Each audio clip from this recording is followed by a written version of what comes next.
CapCut Pro version ကိုညီကိုအနေနဲ့ဘယ်လိုမျိုး free တောင်းရတယ်လဲဆိုတာကိုကျွန်တော်သိထားတဲ့နေတိုင်းလေးနဲ့ညှောက်ပြီးတင်ပါတယ်ခင်ဗျ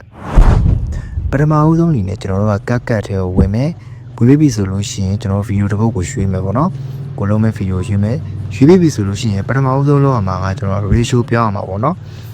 ratio က accept ratio ရဲ့မှာကျွန်တော်တို့ YouTube 60 ratio 9ကိုပေါ့နော်အဲ့ဒါလေးကိုယူပေးရမယ်အဲ့လိုမျိုးပြီးပြီဆိုလို့ရှိရင်ကျွန်တော်ဗီဒီယိုလေးအပေါ်လေးကိုတင်ရမယ်ပေါ့နော်ကိုလုံးမဲ့ဗီဒီယိုလေးအပေါ်လေးကိုတင်ထားရမယ်အဲ့ဒါပြီးရင်တော့ညာဘက်ဘေးနားပေါ့နော်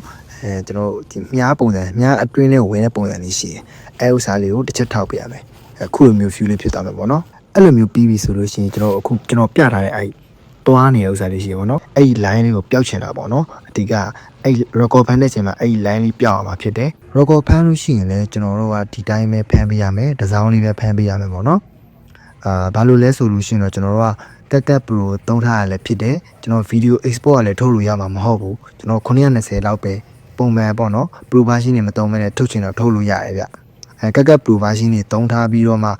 export ထုတ်ချင်တယ်ဆိုလို့ရှိရင်ကျွန်တော်ပြောတဲ့ record ဖမ်းတဲ့အတိုင်းပဲထောက်အောင်မှာဖြစ်ပါတယ်အခုကျွန်တော်ပြထားတဲ့ဒီ 4K တွေဘာတွေကကျွန်တော်တို့ကသုံးလို့မရဘူးပေါ့နော် Pro version ဖြစ်တဲ့အတွက်ကြောင့်မလို့ကျွန်တော်တို့ record ဖမ်းမယ်ဆိုလို့ရှိရင်တော့iOS user ရဲ့အနေနဲ့ပေါ့နော်original record နဲ့ပဲတစ်ခါလေးဖမ်းပြီးတော့ထုတ်လို့ရတယ်ရှေ့ကပြောခဲ့တဲ့အတိုင်းပဲပေါ့နော်ဆက်တော့လည်းကျွန်တော် record ဖမ်းပြီးသွားပြီ record ဖမ်းပြီးသွားပြီဆိုလို့ရှိရင် photo တွေကိုဝင်မယ်